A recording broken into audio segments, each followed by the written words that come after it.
మెదక్ జిల్లా రామయ్యంపేట మున్సిపాలిటీ పరిధిలోని రాజరాజేశ్వరి దేవాలయంలో కార్తీక మాస శివరాత్రిని పురస్కరించుకుని శివపార్వతుల కళ్యాణం రామయ్యంపేట బీఆర్ఎస్ అధ్యక్షుడు గజవాడ నాగరాజు దంపతుల ఆధ్వర్యంలో అంగరంగ వైభవంగా నిర్వహించారు.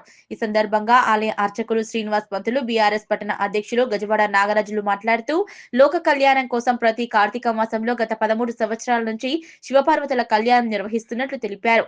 శివపార్వతుల అనుగ్రహంతో రామయ్యంపేట పట్టణ మరియు పరిసర ప్రాంత ప్రజలు సుభిక్షంగా సుఖ సంతోషాలతో ఉండాలని ఆయన స్వామివారిని కోరుకున్నట్లు తెలిపారు. అర్చకులు శ్రీనివాస్ పంతులు మాట్లాడుతూ ప్రతి సంవత్సరం రాజరాజేశ్వరి దేవాలయంలో కార్తీక మాసంలో శివపార్వతుల కళ్యాణం నిర్వహించడం ఆచారంగా వస్తుందని, ఉదయం నుంచి హోమం, పుణ్యాహవచనం, అర్చన అనంతరం శివపార్వతుల కళ్యాణం కొనసాగిస్తామని ఆయన తెలిపారు. నమః శివాయ. ఈరోజు రామంపేట మున్సిపాలిటీ పరిధిలో మధురా గార్డెన్ వెనుక భాగంలో గల రాజరాజేశ్వర స్వామి దేవస్థానంలో ఈరోజు మాస శివరాత్రిని పురస్కరించుకొని మా అయ్యగారు సత్యనారాయణ పంతులు వారి కుమారులు ఈరోజు తేదీ నిర్ణయించి ఆ స్వామికి అభిషేకము, హోమము, కళ్యాణము ఘనంగా నిర్వహిస్తున్నారు. దీనికి మన రాష్ట్ర ప్రజలు లోక కళ్యాణార్థం కోసం ఈ పూజలు చేయడం జరుగుతుంది.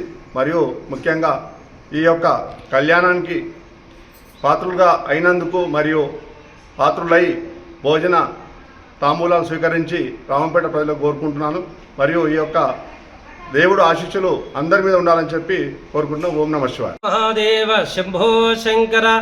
మన పార్వతీ పరమేశ్వర రాజరాజేశ్వర స్వామి దేవస్థానంలో ఈరోజు స్వామివారి పుణ్యావాచన కార్యక్రమం జరిగింది. తదనంతరం హోమము, తదనంతరం పార్వతీ పరమేశ్వరుల కళ్యాణ మహోత్సవం మాస శివరాత్రి పురస్కరించుకొని కార్తీక మాసంలో ఈ కళ్యాణం నిర్వహించడం జరుగుతుంది. ప్రతి ఏటా ఘనంగా వైభవపేతంగా కార్తీక మాసంలో అటు శివరాత్రి పర్వదినాన, మహాశివరాత్రి పర్వదినాన ఈ కార్యక్రమాలన్నీ అంగరంగ వైభవపేతంగా జరుగుతుంటాయి. ఈరోజు నూతన భవనంలో ఈ కార్యక్రమం జరుగుతుంది కాబట్టి భక్తులందరూ కూడా కళ్యాణ మహోత్సవంలో పాల్గొనాలి. తదనంతరం జరిగే అన్నప్రసాద వితరణ కార్యక్రమంలో వందలాది వేలాది మంది ఎంతమందికి వచ్చినా ఇక్కడ అన్ని సౌకర్యాలు కల్పించడానికి అన్ని ఏర్పాట్లు జరుగుతున్నాయి కాబట్టి భక్తులందరూ ఇదే పిలుపుగా భావించి ఈ కార్యక్రమంలో పాల్గొని స్వామివారి ఆశీస్సులు పొందాలని కోరుచున్నాం. అలాగే ఇక్కడ మన కౌన్సిలర్ గారు గజవాడ నారాజ్ సేట్ ఆధ్వర్యంలో ఎంతో వైభవపేతంగా దినదిన ప్రవర్తమానంగా ఈ ఆలయం పునర్వైభవం సాధించుకుంటుంది కాబట్టి అందరూ కూడా ఈ కార్యక్రమంలో ఈ పరమశివుని ఎంతో మహిమతో ఉన్న ఈ పరమశివుని ఆశీస్సులు పొందాలంటే ప్రతి సోమవారం స్వామివారికి పంచామృత అభిషేకం, రుద్రాభిషేక కార్యక్రమాలు జరుగుతుంటాయి కాబట్టి